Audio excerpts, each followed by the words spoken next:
दोस्तों क्या आपको मालूम है पुराने जमाने में भेड़ बकरियों, आलू प्याज और दीगर सब्जियों के तबादले के जरिए मुख्तलिफ चीजों का लेन देन किया जाता था। फिर एक दौर ऐसा आया कि इनकी तस्वीरों का बतौर करेंसी इस्तेमाल किया जाता था। दोस्तों कौन कितना अमीर है इसके अलामती तौर पर इजहार यही है कि किसके पास कितनी करेंसी है। करेंसी शायद इंसान की अहम तरीन ऐजादात में से एक है। करेंसी यानी नोट वगैरह क्या क्या मराहिल देकर हमारे पास पहुंचे, आइए जानते हैं। इससे पहले अगर आपने हमारे चैनल उसामा अरबी को सब्सक्राइब नहीं किया तो अभी सब्सक्राइब कर दीजिए और बेल के आइकन को भी प्रेस कर दीजिएगा ताकि आने वाली हर नई वीडियो का नोटिफिकेशन सबसे पहले आप तक पहुंच सके। दोस्तों पैसा तकरीबन 4000 साल से इंसान के साथ साथ ही है। इससे पहले लेन देन के लिए मुख्तलिफ अशिया और फसलें वगैरह का तबादला बतौर पैसा किया जाता था, मगर ये तबादला कोई बहुत ज्यादा बाएतबार और मौसर नहीं था। यानी अगर आपको एक बकरी खरीदनी है जबकि इसके बदले देने के लिए आपके पास सिर्फ गंदुम है, इसके लिए सबसे पहले आपको ऐसा बकरी बेचने वाला तलाश करना होगा जिसे गंदुम की जरूरत हो। यानी असल मसला ये होगा कि अगर आप किसी बकरी बेचने वाले के पास गंदुम लेकर गए और उसे मिसाल के तौर पर एक खंजर की जरूरत है तो पहले आपको खंजर बेचने वाला तलाश करना पड़ेगा और फिर वो खंजर अपनी गंदुम के बदले ले जाकर बकरी बेचने वाले को देना होगा, फिर ही वो आपको बकरी देगा। दोस्तों तबादले के जरिए लेन देन में किसी शे के मौजूद होने के बजाय तमाम तर दारो मदार लेन देन करने वालों की लेन देन के वक्त जरूरत पर होता है। रिसर्चर्स के मुताबिक तकरीबन 9000 से 6000 कबल मसीह के वक्त दुनिया के बहुत से इलाकों में मवेशी लेन देन के लिए एक वास्ते के तौर पर इस्तेमाल किए जाते रहे। यानी अपने पाले हुए या खरीदे हुए मवेशी देकर आप कोई भी चीज खरीद सकते हैं, जबकि बाज इलाकों में जानवरों के अलावा भी जानवरों की खाल, नमक, फसलें वगैरह और धातों को तेज धार बनाने वाले मवाद भी लेन देन के लिए वास्ते के तौर पर इस्तेमाल होते थे। दोस्तों ये तमाम चीजें कदीम दौर में किसी न किसी सूरत में कीमती रहीं, ताहम बाद में आने वाले निज़ामों में इनकी कदर व कीमत घटती चली गई। मौजूदा करेंसी के मुकाबले में ये मीडियम अपनी तलब की बिना पर काबिल तबादला थे।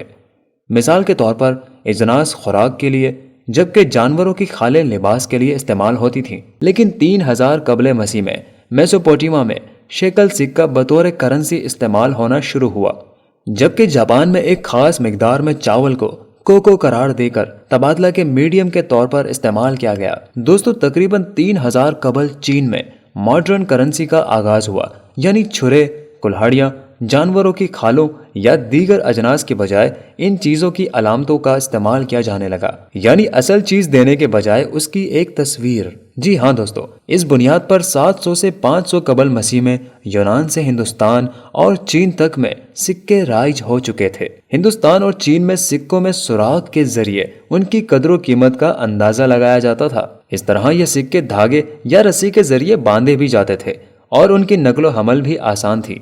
यूनानी जजीरे एजिना पर गालिबन पहला मोहर वाला सिक्का राइज किया गया था। दोस्तों इस जजीरे के हमसाय लीडिया में, जो अब मगरबी तुर्की का इलाका बनता है, सोने और चांदी के कुदरती आमीज़े यानी इलेक्ट्रम के जरिए सिक्के बनाए गए, जिन पर मुख्तलिफ जानवरों की शक्लें बतौर मोहर इस्तेमाल की जाने लगी। इस करेंसी को लीडिया में बतौर कौमी करेंसी इस्तेमाल किया गया और इसके जरिए तिजारत का अमल शुरू हुआ। इस तरह ये दुनिया के अमीर तरीन इलाकों में से एक बन गया। शायद ये दौलत ही थी कि जिसकी वजह से सल्तनत फारिस ने लीडिया पर हमला करके उसे फतह कर लिया। 600 कबल मसीह में चीन ही ने करेंसी के इस तरक्की के सफर में एक और कदम बढ़ाया। धाती सिक्के महंगे और भारी होते थे और उनकी तैयारी भी मुश्किल थी। इसके अलावा उनका तिजारत के लिए इस्तेमाल भी कुछ आसान नहीं था। इन मसाइल से निमटने के लिए कदीम चीन ने कागज का इस्तेमाल शुरू किया। दोस्तों एक और बात जहन में रखें कि कागज चीन ही में ऐजाद किया गया था। 13वीं सदी में जब मार्को पोलो चीन गए तो तब तक वहां पिछले 1800 बरस से कागज बतौर करेंसी इस्तेमाल हो रहा था। यूरोप 17वीं सदी तक धाती सिक्कों ही को करेंसी के तौर पर इस्तेमाल करता था। इस दौरान यूरोपीय ममालिक दुनिया के कई ममालिक में फतूहात कर चुके थे। सिक्कों की तैयारी और उन्हें अपने मफतूहा इलाकों में पहुंचाना एक निहायत मुश्किल अमल हो चुका था, जबकि सिक्कों के बरस कागज की करेंसी की तैयारी और एक जगह से दूसरी जगह तरसील निस्बतन बहुत आसान थी। दोस्तों हैरान कुन बात यह है कि यूरोपीय हुकूमतों की जानिब से कागज का बतौर करेंसी इस्तेमाल यूरोप से बाहर हुआ। فرانس نے شمالی امریکہ میں نو آبادیات قائم کی تو وہاں تک سکوں کی ترسیل ایک بڑا مسئلہ بن گئی۔ کینیڈا میں 1685 تک یورپی سپاہیوں کو گورنر کے دستخط والا کاغذ بطور تنخواہ دیا جاتا رہا۔ دوستو، جغرافیائی طور پر سلطنتوں کا دائرہ کار وسیع ہوا تو یورپ کا کاغذی کرنسی پر انحصار بھی بڑھنا شروع ہو گیا۔ اس کی بنیادی وجہ اقتصادی اور نو آبادیاتی وسعت تھی، جس میں دھاتی سکوں کی ترسیل آسان نہیں رہی تھی۔ کاغذی نوٹ آہستہ آہستہ ایک معیار یعنی برانڈ بن گئے اور یوں دھاتی سکے رفتہ رفتہ ختم ہوتے چلے گئے۔ قیمتی دھاتی سکوں کے خاتمے کے باوجود کاغذی نوٹ کی قدر سونے اور چاندی کے حوالے سے بھی جڑی رہی۔ امریکہ میں ڈالر کی قدر کو سونے کے ساتھ جوڑا گیا، بعض ممالک میں کرنسی کی قدر کو چاندی کے ساتھ بھی نتھی کیا گیا۔ دوستو، دوسری عالمی جنگ کے بعد تاہم امریکی ڈالر بین الاقوامی تجارت کے لیے معیار بن گیا۔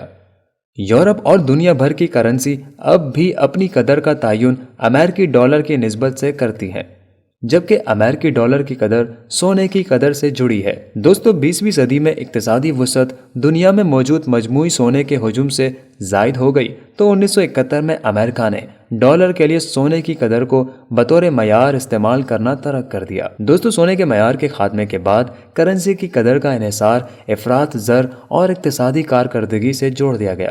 یعنی اب آپ کے ہاتھ میں اس وقت روپے کا یہ جو نوٹ ہے، اس کا مطلب یہ ہے کہ آپ کے پاس اپنے ملک کی مجموعی اقتصادیات کا ایک ٹکڑا ہے۔ تو دوستو، یہ تھی دنیا میں موجود کرنسی، روپے یا نوٹ کی تاریخ اور اس کی تفصیلات۔ آج کی ویڈیو آپ کو کیسی لگی؟ ہمیں کمنٹ سیکشن میں ضرور بتائیے۔ ملتے ہیں اگلی معلوماتی ویڈیو میں۔ اسامہ عربی کو دیجیے اجازت۔ اللہ حافظ۔